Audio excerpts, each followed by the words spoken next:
जो ईवीएम का डिमॉन्स्ट्रेशन हमने उस दिन जंतर मंतर पे किया था, हम चाहते हैं ये सुप्रीम कोर्ट के बाहर भी हो और उससे बेहतर डिमॉन्स्ट्रेशन हो कि जो दूध का दूध पानी का पानी कर दे। जो लोग ये इलेक्शन कमीशन के बोल रहे हैं अभी कि हमारी मशीनें ठीक चल रही हैं और हमारी मशीनें ठीक नहीं चल रही, हमने दिखाया ना हमारी मशीन भी तो ठीक चल रही थी। हमारी मशीन क्या कह रही थी? धांधली हो सकती है। उनकी मशीन क्या कह रही है? धांधली नहीं हो सकती। तो भैया दोनों ही चीजें सच है ना। हम अपनी मशीन उन्हें देने को तैयार है, वो अपनी मशीन हमें देने को क्यों तैयार नहीं है? यही हम सुप्रीम कोर्ट के सामने भी डिमॉन्स्ट्रेट करेंगे कि हम सच्चे हैं और ये झूठे हैं। अभी जो सुप्रीम कोर्ट के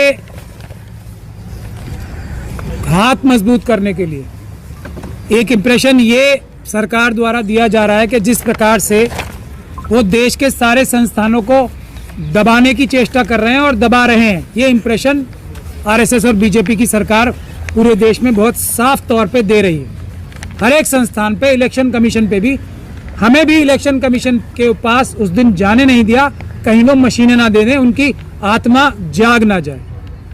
तो हम समझ सकते हैं सुप्रीम कोर्ट के ऊपर पहले भी प्रेशर था। 2018 में 4 सुप्रीम कोर्ट के जजेस ने प्रेस कॉन्फ्रेंस करके बताया। ऐसा एक इंप्रेशन जा रहा है कि सभी संस्थानों के ऊपर और सुप्रीम कोर्ट के ऊपर भी एक प्रेशर बिल्डअप करने की चेष्टा की जा रही है कि इस बात में खास तौर पे सरकार के खिलाफ कोई फैसला ना दिया जाए। ऐसा इंप्रेशन सरकार खुद ही क्रिएट कर रही है। इससे ज्यादा खतरनाक बात देश में कुछ नहीं हो सकती। ये सबसे दूसरी ज्यादा खतरनाक बात है। पहली खतरनाक बात तो एक ही है, चुनाव सिर्फ और सिर्फ बैलेट पेपर से होगा, ईवीएम से नहीं होगा। ईवीएम से चुनाव कराना देश के लिए सबसे बड़ा खतरा है और सुप्रीम कोर्ट पर दबाव बनाना, डायरेक्ट या इनडायरेक्ट, परोक्ष या प्रत्यक्ष रूप से, सबसे बड़ा खतरे ये दो हैं देश के लिए। तो ईवीएम के खिलाफ तो ये हम लोग भी शायद ये सोच रहे थे कि जनता इस विषय में जागरूक नहीं है, लेकिन जो अब रिस्पांस आ रहा है ये हम लोगों का शुरू किया हुआ इनिशिएटिव है ही नहीं। ये बात बिल्कुल साफ हो गई है। ये 95% से भी ज्यादा जनता की आवाज है जो हम लोग उठा रहे हैं।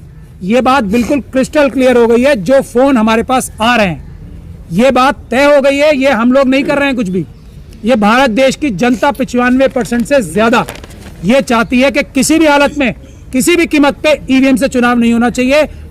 चुनाव सिर्फ मत पत्र से होना चाहिए। एक बात तो ये साफ हो जानी चाहिए सबको। अब फोन कर करके और रास्ते में चलते हुए वकील, आम आदमी हमें क्या बोल रहा है? भाई साहब, आप इनसे अगर पीछे हट गई आपकी टीम तो हम आपको कभी माफ नहीं करेंगे।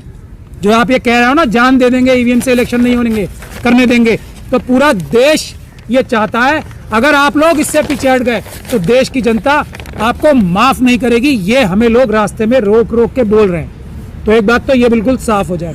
दूसरा, हम लोग अब 16 तारीख को क्या करने जा रहे हैं? भानु जी ने तो बड़े आराम से बता दिया, 15 की छुट्टी घोषित कर दी।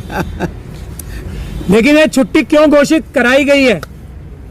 ये भारत देश की जनता की आवाज कितनी मजबूत है, इस बात का इशारा ये सरकार कर रही है कि 15 तारीख को हमारा मार्च जो हमने अनाउंस कर दिया था, वो 15 की छुट्टी भी कर दी। क्योंकि ये मार्च हम सिर्फ और सिर्फ हम नहीं चाहते कि बहुत बड़ी संख्या में लोग आए। मैं आपको फिर बता रहा हूं, सिर्फ और सिर्फ 16 तारीख को वकीलों का मार्च करने का हमारा ऐलान था। तो उससे भी आप लोग समझ सकते हैं कि 15 तारीख को छुट्टी डिक्लेयर हो गई। मैं उस पर कमेंट नहीं करना चाहता हूं।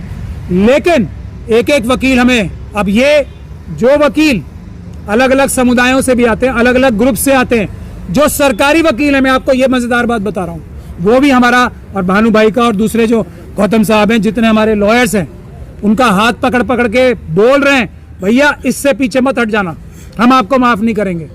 ये हमारे साथ हो रहा है। तो हम लोगों ने अब कोई शक और शुबे की गुंजाइश नहीं है। अगर हम लोग को ये मार भी दें, ये तानाशाही सरकार हम लोगों को मार भी दे, तो हम रुकने वाले नहीं है। ये जनता की आवाज है। तो 16 तारीख को सुप्रीम कोर्ट को, और ये हमारा फर्ज भी है, सुप्रीम कोर्ट के जजेस ने, 4 जजेस ने गुहार भी लगाई थी और इनडायरेक्टली बहुत सारे रिटायर होकर चीफ जस्टिस बोलते भी रहते हैं। हमारी जिम्मेदारी है देश की जनता की, सुप्रीम कोर्ट के साथ खड़े रहकर उसे जनता का भी सुप्रीम कोर्ट बनाए कि आपसे ऊपर हम किसी को नहीं समझते। आप निष्पक्ष रूप से फैसला करो। जनता आपके साथ खड़ी है और जस्टिस डिलेड जस्टिस डिनाइड होता है इस फैसले में, इसका कोई लॉजिक नहीं है। यही हम गुहार लगाने जा रहे हैं कि जब आपने खुद ही सुप्रीम कोर्ट ने बोल दिया कि वीवीपैट वाले जो वोट होते हैं वही वोट होते हैं, तो ये 1 रुपए की मोहर क्यों नहीं लगाते आप? 1 रुपए के खर्चे वाली ये हजारों रुपए की पूरी 3 मशीनें खरीद के और उसका एक लंबा प्रोसेस करने की क्या जरूरत है? ये सुप्रीम कोर्ट की जजमेंट की, जो सुब्रमण्यम स्वामी साहब की जजमेंट है, उसी की रूह से हम ये बात बोल रहे हैं। इसमें मुझे नहीं लगता कि सुप्रीम कोर्ट को या किसी भी कोर्ट को दुनिया के दूसरे सुप्रीम कोर्टों को तो कोई इसमें हिचक नहीं हुई और उन्होंने तुरंत जर्मनी के सब जगह से इसको मतलब धक्का देके कूड़े की डब्बे में डाल दिया, कूड़ेदान में डाल दिया। तो हमें कोई शक और शुबे की गुंजाइश नहीं है कि हमारा सुप्रीम कोर्ट भी इसको कूड़ेदान में ही डालेगा, श्रेडर में डालेगा। लेकिन अगर ये इंप्रेशन सरकार क्रिएट कर रही है कि हम सुप्रीम कोर्ट को भी, जैसे हमने विपक्ष के नेताओं को, जैसे प्रेस के लोगों को दबा लिया है, हम लोग डरा लेते हैं ईडी, सीबीआई और पता नहीं कितनी एजेंसीज के जरिए, हम शायद सुप्रीम कोर्ट को भी दबा लेंगे। ये भारत देश की जनता और इस देश के वकील जो ऑफिसर्स ऑफ द कोर्ट हैं वो नहीं होने देंगे।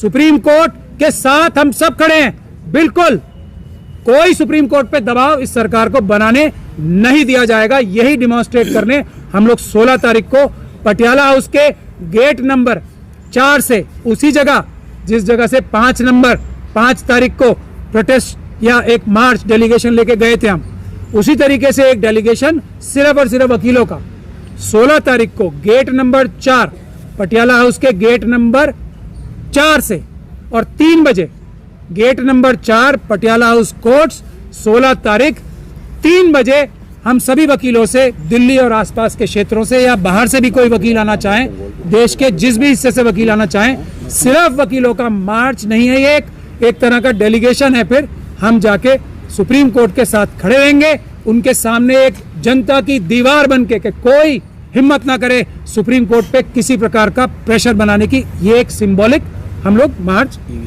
और इसमें मैं एक बात और स्पष्ट कर दूं, मैं आपको और जो ईवीएम का डिमॉन्स्ट्रेशन हमने उस दिन जंतर मंतर पे किया था, हम चाहते हैं ये सुप्रीम कोर्ट के बाहर भी हो और उससे बेहतर डिमॉन्स्ट्रेशन हो कि जो दूध का दूध पानी का पानी कर दे। जो लोग ये इलेक्शन कमीशन के बोल रहे हैं अभी कि हमारी मशीनें ठीक चल रही हैं और हमारी मशीनें ठीक नहीं चल रही, हमने दिखाया ना हमारी मशीन भी तो ठीक चल रही थी। हमारी मशीन क्या कह रही थी? धांधली हो सकती है। उनकी मशीन क्या कह रही है? धांधली नहीं हो सकती। तो भैया दोनों ही चीजें सच है ना। हम अपनी मशीन उन्हें देने को तैयार है, वो अपनी मशीन हमें देने को क्यों तैयार नहीं है? यही हम सुप्रीम कोर्ट के सामने भी डिमॉन्स्ट्रेट करेंगे कि हम सच्चे हैं और ये झूठे हैं और इलेक्शन कमीशन के ऊपर दबाव बना के ये झूठ साबित कराया जा रहा है। यही हम आप सब लोगों से भी गुजारिश करते हैं। एक आखिरी चीज, ये सरकार को, खास तौर पे अमित शाह साहब को, ये हम गुजारिश समझ लें, वार्निंग समझ लें या जो भी समझ लें, इस देश की ऑपोजिशन के ऊपर प्रेशर बनाना बंद कर दो। इस देश की प्रेस के ऊपर प्रेशर बनाना बंद कर दो। प्रेस को पुलिस से दबाना बंद कर दो। ये अच्छी बात नहीं है। जनता जाग गई है, जनता उठ खड़ी हुई है। आप लोगों को बहुत बड़ी सजा देगी जनता अगर आप प्रेस पे दबाव बनाओगे, किसी तरीके का ऑपोजिशन पार्टी के लीडर्स पे दबाव बनाओगे तो जनता आपको माफ नहीं करने वाली। और हमारे प्रोटेस्ट करने वालों के ऊपर भी अगर ये बल का प्रयोग हुआ तो वो बहुत बुरी बात होगी। हम 100% पीसफुल काम करते हैं, संविधानिक काम करते हैं। इतना सा भी 1 मिलीमीटर भी हम संविधान और कानून के बाहर नहीं जाते हैं।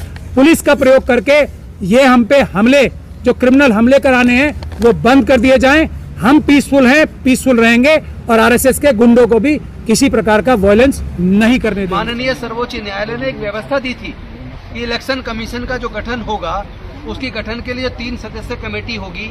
उसमें एक माननीय प्रधानमंत्री जी होंगे, एक लीडर अपोजिशन होंगे और तीसरे चीफ जस्टिस ऑफ इंडिया होंगे। और इस बात को सब लोगों ने स्वीकार भी किया कि ये अच्छी व्यवस्था है। लेकिन इस केंद्र की सरकार ने, जो तानाशाह सरकार है, जो जनतंत्र में भरोसा नहीं करती, जो देश के संविधान में भरोसा नहीं करती, उसने संसद के अंदर एक बिल लाकर उसी व्यवस्था को, जो माननीय सर्वोच्च न्यायालय ने व्यवस्था दी थी, उस व्यवस्था को बदल दिया और उन्होंने कर दिया। अब उस 3 सदस्य जो होंगे उसमें एक देश के प्रधानमंत्री होंगे, एक केंद्रीय मंत्री कानून मंत्री होंगे और तीसरे लीडर ऑफ अपोजिशन होंगे। यानी 2 लोग तो जो केंद्र में सरकार है उसके प्रतिनिधि हो गए, तो फिर जो निष्पक्ष कहाँ से इलेक्शन कमीशन जो गठन होगा निष्पक्ष कहाँ से होगा, इस पे कैसे भरोसा करें।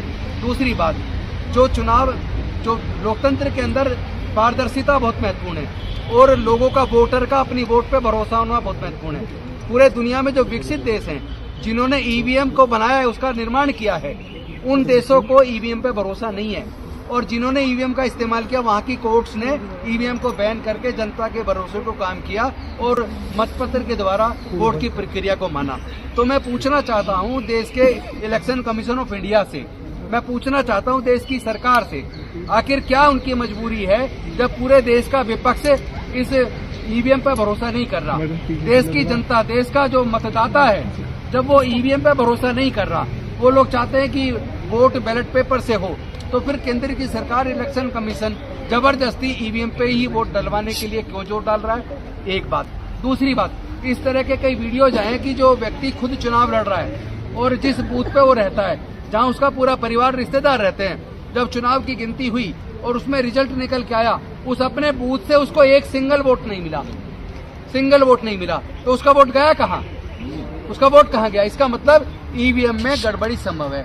तीसरी बात, तीसरा पॉइंट है, अगर यहाँ पृथ्वी पे बैठ के हम लोग मंगलयान भेज सकते हैं, चंद्रयान भेज सकते हैं, उसको यहाँ से कंट्रोल कर सकते हैं और उसमें कोई खराबी आती है तो यहीं बैठे बैठे उसको ठीक कर सकते हैं, तो फिर ये जो ईवीएम की मशीन है, इसका जो कोडिंग करके जिसके पास कस्टडी में मशीन रहती है, वो इसमें क्या खेल नहीं हो सकता, इस पॉसिबिलिटी को रूल आउट नहीं किया जा सकता। तो हमारा ये मानना है, जनता का भरोसा कायम करने के लिए और वोटर का ये भरोसा कायम हो कि उसका पहली बात तो वोट पारदर्शी है और दूसरा जिसको वो वोट देना चाहता है उसी को वोट जा रहा है, उसकी वोट की चोरी नहीं हो रही है। इस भरोसे को बनाए रखना, इसकी जिम्मेदारी इलेक्शन कमीशन ऑफ इंडिया की है। तो हम इलेक्शन कमीशन ऑफ इंडिया से मांग करते हैं कि आप इस ईवीएम से चुनाव कराने की जिद को छोड़ दीजिए, आप जनता की मान लीजिए। जब 95% जनता ये चाहती है कि ईवीएम की बजाय बैलेट पेपर से चुनाव होना चाहिए, तो फिर आपको दिक्कत क्या है? आप सरकार के कंट्रोल में रह के क्यों काम करना चाहते हैं? आप सरकार की जिद के हिसाब से काम क्यों करना चाहते हैं? आप जनता की क्यों नहीं मानते? जब 95% जनता चाहती है कि वोट जो है वोट के द्वारा चुनाव होना चाहिए, मतपत्र के द्वारा, ना कि ईवीएम के द्वारा, तो फिर ये जिद किस लिए? तो इन मांग के साथ साथ हम चाहते हैं जनता का भरोसा कायम हो, वोटर का भरोसा कायम हो। इसी के लिए हम लोगों ने ये मुहिम छेड़ी है और मुझे ये बताते हुए खुशी हो रही है कि पूरे देश से ओवरवेलमिंग सपोर्ट है। बल्कि हम जो हम अपेक्षा कर रहे थे, जो उम्मीद कर रहे थे, उससे कई गुना ज्यादा हमें लोगों का समर्थन मिल रहा है और लोगों की हम आवाज है। जैसा महमूद जी ने बताया, इन्होंने बताया कि लोग कह रहे हैं कि आपने इस मूवमेंट को, हमारी आवाज को बुलंद तो कर दिया है, आप कहीं बिक तो नहीं जाएंगे, आप कहीं झुक तो नहीं जाएंगे, आप जेल जाने से डर तो नहीं जाएंगे, आपकी हत्या करवा दी जाए कहीं, इस डर से तो आप नहीं झुक जाएंगे। तो मैं देश के लोगों को, जिन लोगों ने हम पे भरोसा किया है, उनको एश्योर करना चाहता हूँ, जितने लोग यहाँ बैठे हैं कोऑर्डिनेटर्स, हम लोग मर सकते हैं, बिकेंगे नहीं, झुकेंगे नहीं, डरेंगे नहीं। जो करना है सरकार को कर ले, वो हमें जेल में डालना चाहे गैर कानून के खिलाफ जाके तो वो डाल दे, क्योंकि वो तो वैसे भी आजकल ईडी, सीबीआई, इनकम टैक्स का इस्तेमाल विपक्ष के खिलाफ कर रही है।